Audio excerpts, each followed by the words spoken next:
اعوذ باللہ من الشیطان الرجیم بسم اللہ الرحمن الرحیم۔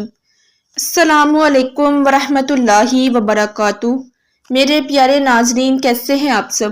میں امید کرتی ہوں کہ اللہ تعالیٰ کے فضل و کرم سے آپ سب خیریت سے ہوں گے۔ ناظرین، جو میرا آج کا ٹاپک ہے وہ ہے حضرت حوا علیہ السلام کی پیدائش اور انہیں جنت میں رہنے کا حکم۔ حضرت حوا علیہ السلام کی پیدائش سے پہلے حضرت آدم علیہ السلام اکیلے تھے، ان کا کوئی ہم جنس نہیں تھا۔ اللہ تعالیٰ نے ان کی دل جوئی اور تسکین کے لیے انہی کے جسم میں سے بائیں طرف کی چھوٹی پسلی سے حضرت حوا علیہ السلام کو پیدا فرمایا اور ان کی بیوی بنا کر انہیں جنت میں رہنے کا حکم دیا۔ جب اللہ تعالیٰ نے حضرت آدم اور حضرت حوا علیہ السلام کو عزت و اکرام سے نوازتے ہوئے جنت میں رہنے کا حکم دیا تو شیطان کو انسان کی یہ عزت و تکریم برداشت نہ ہوئی۔ اس نے اسی وقت سے ہی انسانوں کو گمراہ کرنے کا منصوبہ بنا لیا۔ انسان سے دشمنی کے لیے اس نے اللہ تعالیٰ سے مہلت طلب کی۔ اللہ تعالیٰ نے اسے قیامت تک کے لیے مہلت دے دی۔ اللہ تعالیٰ نے ابلیس کو قیامت تک کے لیے مہلت دینے کے بعد بنی نوع انسان کو ابلیس کی دشمنی سے آگاہ فرما دیا اور یہ وضاحت کر دی کہ تمہارا سب سے بڑا دشمن شیطان ہے، اس سے بچنے کی ہر ممکن کوشش کرو۔ یہ بڑا چالاک اور چھپ کر وار کرنے والا ہے۔ تم اسے اور اس کے چیلوں کو نہیں دیکھ سکتے، لیکن وہ تمہیں دیکھ رہا ہوتا ہے۔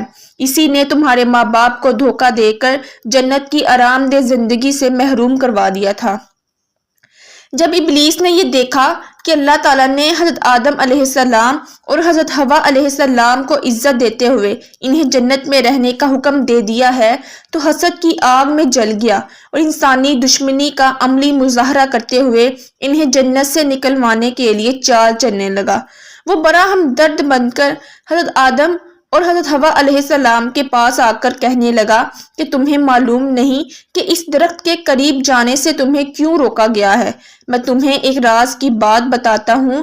اللہ تعالیٰ نے تمہیں اس درخت کے پاس جانے سے اس لیے روکا ہے کہ اگر تم اس کا پھل کھا لوگے تو فرشتے بن جاؤ گے یا پھر ہمیشہ کے لیے جنت کی زندگی پا لوگے۔ فرمان الہی ہے، سورۃ الاعراف آیت نمبر 20 کا ترجمہ ہے، تمہارے رب نے تو تم کو اس درخت سے صرف اس لیے منع کیا ہے کہ تم فرشتے نہ بن جاؤ یا ہمیشہ زندہ رہنے والوں میں سے نہ ہو جاؤ۔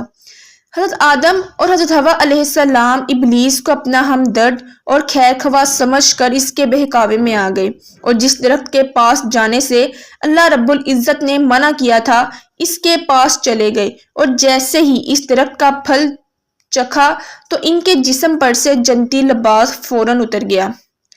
فرمان الہی ہے، سورۃ طٰہٰ کی آیت نمبر 117 تا 119 کا ترجمہ ہے، ہم نے کہا اے آدم، یہ تمہارا اور تمہاری بیوی کا کھلا دشمن ہے، خیال رکھنا ایسا نہ ہو کہ یہ تم دونوں کو جنت سے نکلوا دے، پھر تم مصیبت میں پڑ جاؤ۔ یہاں تو تمہیں آرام ہے، نہ تمہیں بھوک ستاتی ہے، نہ تم برہنہ رہتے ہو، نہ تمہیں پیاس لگتی ہے اور نہ ہی دھوپ ستاتی ہے۔ حضرت آدم اور حضرت حوا علیہ السلام جنت میں آرام اور سکون سے رہنے لگے اور شیطان انہیں بہکانے کے لیے مسلسل ان کا پیچھا کرتا رہا۔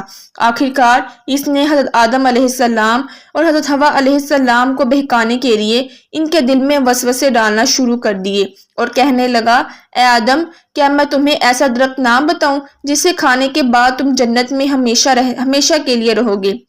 حضرت آدم علیہ السلام اور حضرت حوا علیہ السلام نے اس درخت کا پھل کھانے سے انکار کر دیا۔